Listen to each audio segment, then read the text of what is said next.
Hi, I'm Titli, and this is my no-networked, totally independent, busy garden.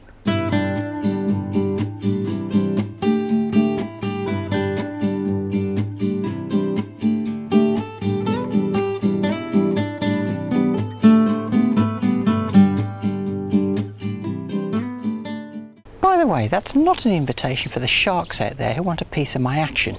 Anyway, looks like summer's arrived, hurrah! And I've got lots to do today. Here are some sweet corn and leeks. They need to go here and here. But I need to start with a little bit of a dig over to get these little weeds out. Here's an interesting question for you. Why is it that slugs and snails never eat the weeds, only your crops?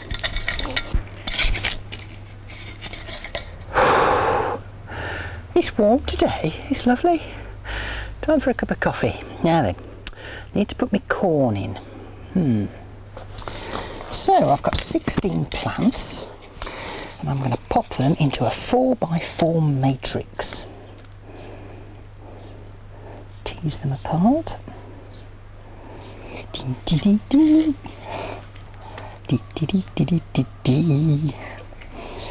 It is kind of one of the things I miss about France actually, is on a day like today I'd take a nice long cycle ride along some country lanes that were round by where we used to live, and this time of year the fields would be full of corn.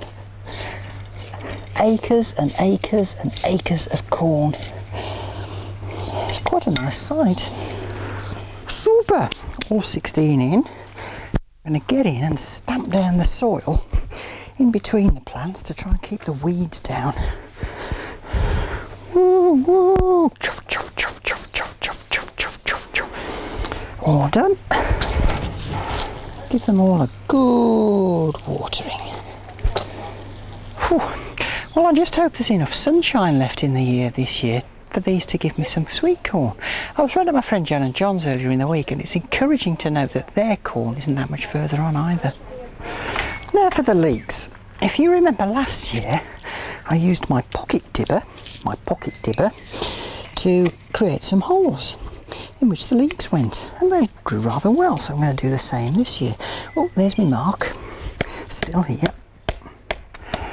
I'm making holes about 20 centimetres deep and 1.5 inches in diameter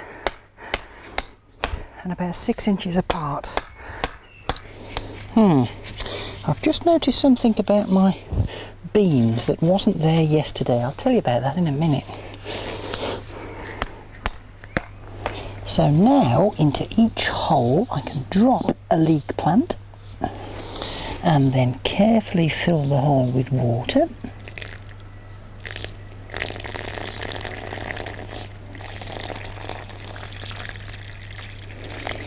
And it's as simple as that. Next. Just twizzle the roots a bit if they don't want to go in.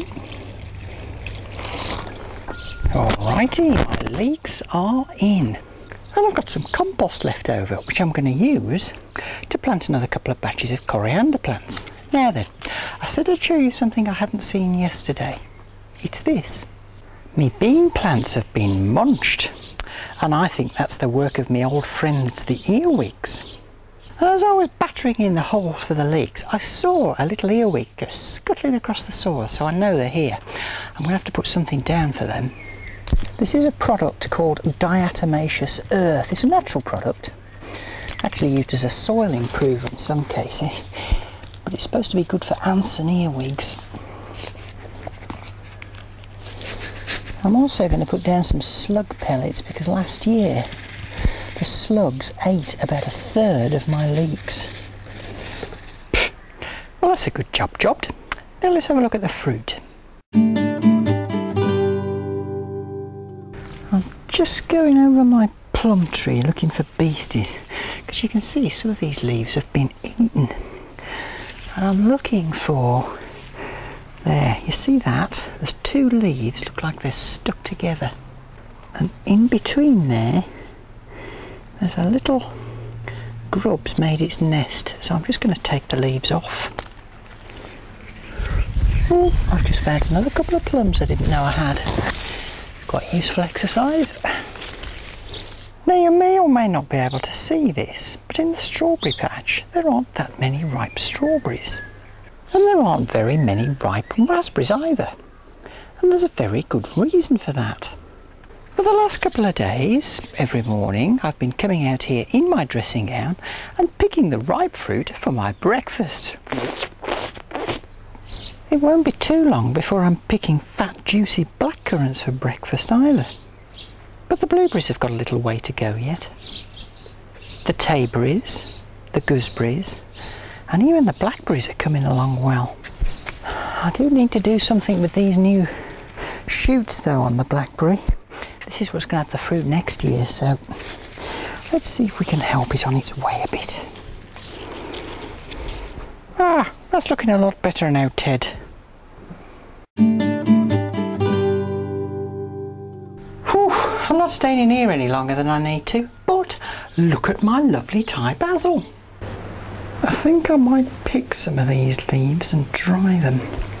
Actually, when you step in the greenhouse, there's this amazing smell from the Thai basil. So as I said, I'll just plant another couple of batches of coriander. Whew. So, to recap, this week I've weeded, planted, watered, battered, planted again, watered again, protected, inspected, trained, and sown, and watered again. Is that busy enough for you? Well, that's all I've got time for this week. Thanks to everyone who gave me messages of support about the network channel situation. Really appreciate it, and it's good to know that I'm not alone. Anyway, next week, I don't know what I'm going to do next week. We'll have to wait and see. But do join me in Titli's busy garden.